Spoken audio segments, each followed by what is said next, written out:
At this time, it is my pleasure to introduce our founder and our CEO, Jeff Rubenstein.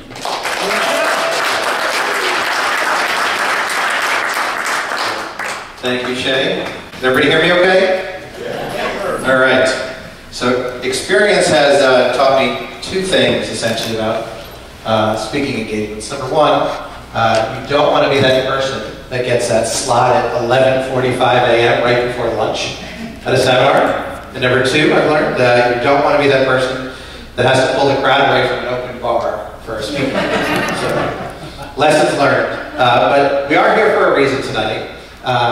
The reason that we're here is multifold. You are here because you recognize the value in selling to government agencies. Or if you don't today, you have that perception that there may be, and we're going to talk about that. We're here because we want to give you a competitive advantage in doing so, in selling to the government. So, a little background in terms of who I am. I'm an attorney by education, but I've spent the last 25 years in government procurement. So I've been involved in large capital projects, I've been involved in small commodity purchases and everything in between. And for the last 15 years, I've had the opportunity to sell to governments all over the United States. Most recently with a company called Advanced Public Safety that built software products for public safety agencies. I've also contributed to different books on government procurement and also civic innovation. So in terms of the opportunity for government in general, it's extremely large. There are 89,000 government agencies in the United States at a local, state, and a federal level. And what that means is that government is likely your largest prospective customer. And they're the best customers to have. Why? They pay their bills. Exactly. Perfect. That's not a plant, by the way. I have no idea who that guy is. Perfect. So they do. That's actually absolutely right. They pay their bills. They're not a collection risk. Number two, they're typically repeat customers. They're long-term customers, and that's the most valuable type of customer to get. And then also because of the breadth and diversity of a government organization, there's typically value-added opportunities that are available. All right? So in terms of how sales are made today, in terms of selling to government, bids and RFPs, right? Maybe not, actually. So what's interesting about the statistics, if you look at it, is that 81% of all government spending is done outside of the bid and RFP process. So be it sole sourcing, or be it piggybacking, or below a threshold, 81% of the purchases that are made are outside of that process. So what does that actually leave you with? Well, that leaves you with proactive engagement, which sounds really fancy, but it's just feet on the street, field sales, cold calling, right? The kind of work that you have to do in terms of selling to really any customer, but especially government agencies. You just have to reach out and contact these agencies. But it's tough. There's a lot of work involved. And as we've talked about, really, how do you narrow down that list? That's the big question. How do you target, of the 89,000 government agencies that are out there, how do you target those agencies that are most likely to buy your product or your service? And for that other 19% for the bids and RFPs, how do you make sure that you win those bids and RFPs? So the key is big data. Does everybody know what big data is? So big data, another fancy term for really just taking thousands of disparate, smaller data sets and bringing them together into large data sets that can be analyzed to look for patterns and trends. And for us, that's the magic of really what we're talking about tonight. The key is this thing on the screen right now, which is not a super crisp image, but it's a rendered purchase order. It's essentially a purchase order that you get from a government agency. And if I tell you, is that valuable? You're like, of course that's valuable. I want purchase orders all the time. But I'm not talking about a purchase order that you would get. I'm talking about actually looking at purchase orders that everybody else gets, that you don't get, right? And by itself, a single purchase order is not that valuable. But in terms of an example of big data, when you take hundreds of millions of those purchase orders, patterns and trends begin to emerge.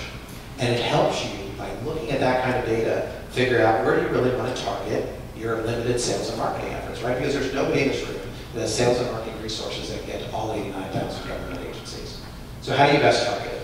And for us, the key is we call it PRISM, because this couldn't be effective if it didn't have a fancy acronym. So it's called PRISM. And what PRISM is essentially is very simply prospecting, researching, selling, and monitoring using this type of data. Right? So let's delve into what that is. In terms of prospecting, clearly it's what we talked about, identifying government agencies that are poised to buy your product and service. Today, what you contact City Hall, you register as a vendor on their website, you talk to whoever you can talk to, and the key is obviously trying to get to as many of those as you can in a short period of time. For us, we're going to suggest to you the path of least resistance is what you want to follow. A great example is buying a new product or having a vendor switch agencies. And what I mean by that is, if each of you think about your own businesses, and there are a diversity of businesses that are here, I've talked to many of you already just outside, think about this. Would you rather go to a government agency that may not have identified even a need for your product and service, and you have to go through the process of explaining that they do have a need, even if they don't realize it yet, and then getting them through the entire procurement process? Or would you rather go identify vendors that identify government agencies that already have that need and maybe purchasing either in full or in part from different vendors, right? And using your value proposition, whatever that may be based on, right? It goes way beyond just price, whatever that value proposition may be, and making sure that you're targeting those right government agencies with the right message, right? So it seems simpler that you'd be able to target, not have to go and enforce that, or identify that and you try to stress to an agency that they may have without realizing it. Secondarily, if you think about it, most of you have products or services that are complementary to another product. So an example would be copiers and toners, right? So if you sell toners, you want to speak to people who have bought a lot of copiers recently. Alternatively, if you install equipment on police cars and fire trucks, you want to know who's buying more equipment for their fleet department, right? Who's bought more cars and trucks recently. That would be your target. Second would be the research. So once you've identified this prospecting group, that first step, that smaller subset of the 89,000 government agencies, you want to do a deeper dive into, well, what are these guys doing? What are these agencies doing? You want to find out, from a competitive standpoint, pricing. Obviously, that would be number one. What are these agencies paying for their products or services today, the product and service that you want to sell them? Quantities are important, right? So does this fall into your enterprise sales group versus your SMB market group? Or does this warrant you getting special pricing from a manufacturer versus just the standard pricing that you can sell? Trending. So is this a situation where you've identified a school board, because you sell iPads, and you've identified a school board that's bought some test units because they think they can be rolling it out to their students, and there's a bunch more to buy, or they've already bought everything for the school year and they're more in maintenance mode in terms of purchasing, right? So the patterns and the trends and the identification of what's out there. Also the length of the relationship, the turnover of the relationship. So if you do janitorial services, for example, are you finding out that this agency has done business with the same janitorial vendor for the last 20 years? Your value proposition may be different depending on that, or they've had turnover now with 3 different companies in the last 12 months, right? All information that you just want to have in order to make sure that you're more effective in communicating to them. And ultimately, go to step 3, which is selling and identifying the right contacts. So remember that purchase order that we talked about? The purchase order itself has the who bought it, obviously which agency. It has the buyer, it has the who they bought it from, the vendor, it has the pricing, it has the quantity, it has all the details, right? But the key now is now that you've prospected, you've done your research, well, you want to get to that right person. You want to contact the correct individual that would be responsible for buying the service or the product that you offer. And the most important piece, and I will tell you this is probably one of the most important slides of the entire evening, is change the narrative. So let's think about this for 1 second. When you talk to a government agency today, the information that you have is pretty limited. So if you sell mulch, as an example, and we want to sell mulch to the city of Boca Raton, what's the message? We call the city of Boca Raton. You ultimately get the right person who's potentially the buyer of mulch. And what do? You ask the questions, right? Because in any good sales pitch, it's not just about you telling them very quickly about what you have to offer. You're assessing what their problem is, right? You're assessing what their need may be, right? Value-oriented selling, you're all familiar with that. So what you want to do is you want to make sure that you have that conversation. The first conversation is not you saying, hey, listen, I sell mulch. Do you buy mulch? How much do you buy? Who do you buy it from? What kind do you buy? Right? Those are the kind of questions we typically have to ask today. Think about how, if the narrative has changed and you called and said, hey, Bill Smith, I understand you buy about 60 tons of mulch a year. You've been buying it from an out-of-state vendor or a local vendor. We offer organic mulch, if there is such a thing. We offer organic mulch, and you have to buy organic mulch. Our price point is much more competitive. Whatever your value prop may be, the narrative, the conversation you have with that potential buyer turns something that would otherwise be a completely cold call into what we would consider a warm call or a warm lead. And I'll tell you, that is just magic. Having that information makes all the difference in the world when you're having that level of conversation with somebody, especially in the beginning, right? Because it's always the hardest to get that traction initially. All right? And then that fourth step in this process is monitoring. So think about this. This is something that actually was not part of the design of SmartProcure in the beginning. It was just something that actually wound up happening as part of having all this data and having vendors using this and being effective with it. Today, think about your business. You worked hard. Let's assume that for those of you that already sell to government, you have a bunch of government clients that buy products and services from you. Well, you know when they place an order because you get a purchase order, you get an email, you get a fax, whatever that process may be for you. But you know what you don't know? You don't know when you don't get an order. So think about that for a second. That sounds pretty obvious, but think about the fact that you worked really hard. You have 400 agencies in Florida and Georgia that you sold to, but you don't know who has not bought from you, correct?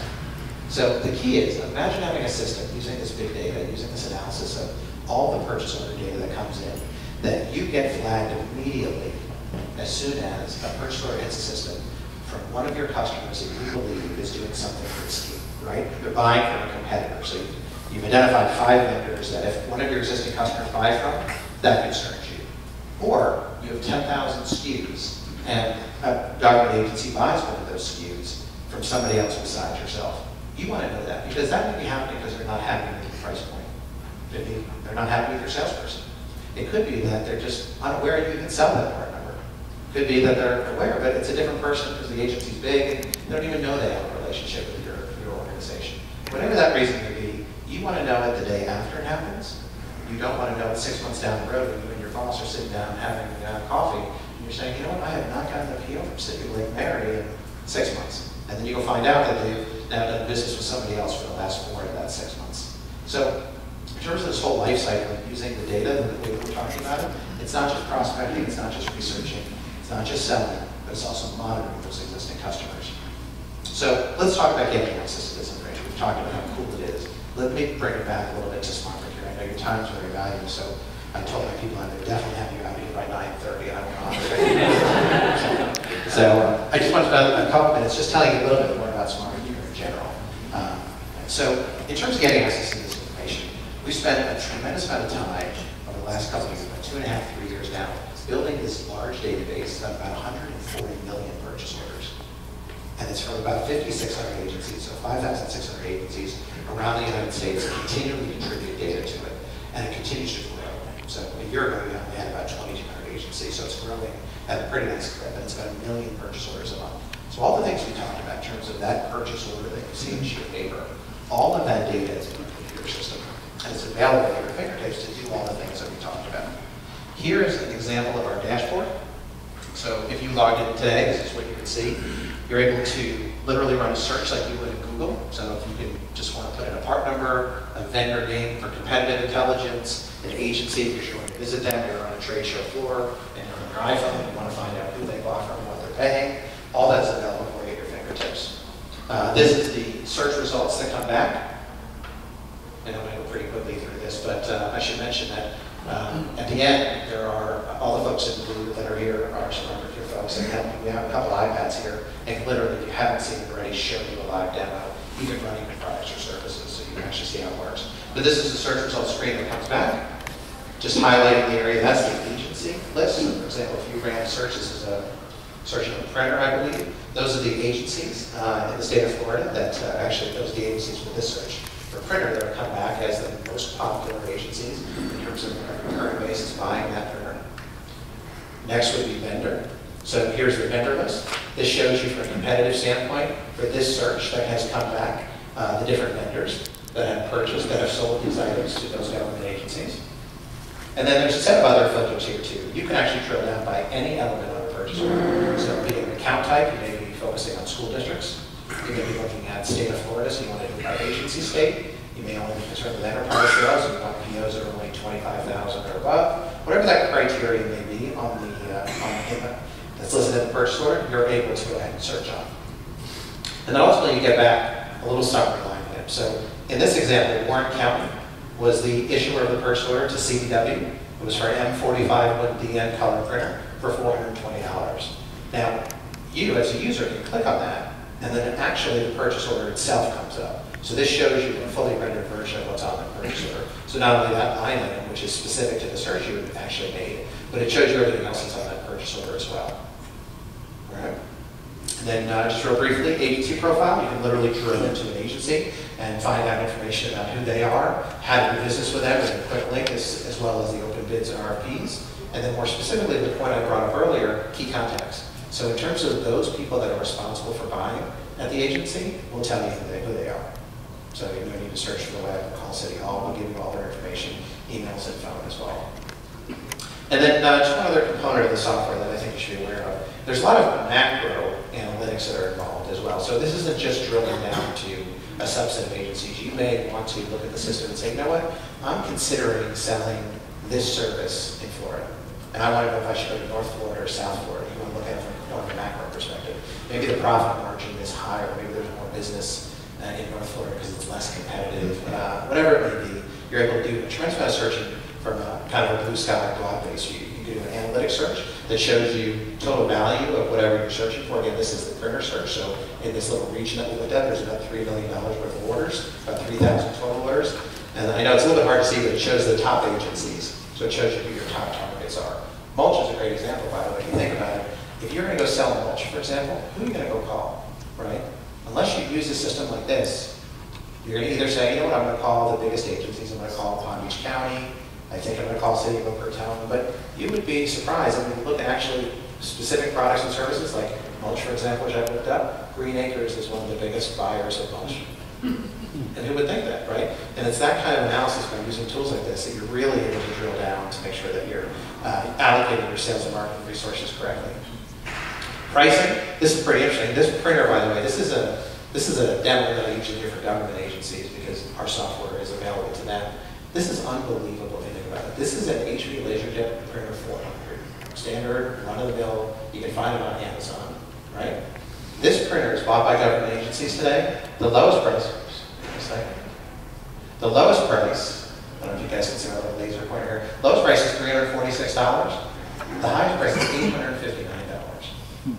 It's just unbelievable that these government agencies are paying these kind of prices. Sometimes they're doing it because it's on contract, or they're taking back because it's easier to work paperwork. But what this means is there's a tremendous amount of opportunity out there, right? Because you would think even on a commodity-based product, to buy as simple as a printer that you can find on Amazon that we all think we would do to get the lowest price, it doesn't actually happen that way. The opportunities out there are tremendous. And we actually show this to government agencies to say, listen, you know, there's situations out there where you think you're getting the best price, or you don't have the resources to go figure out that you're not, and you need to, because, and this is the histogram, by the way, of the actual pricing.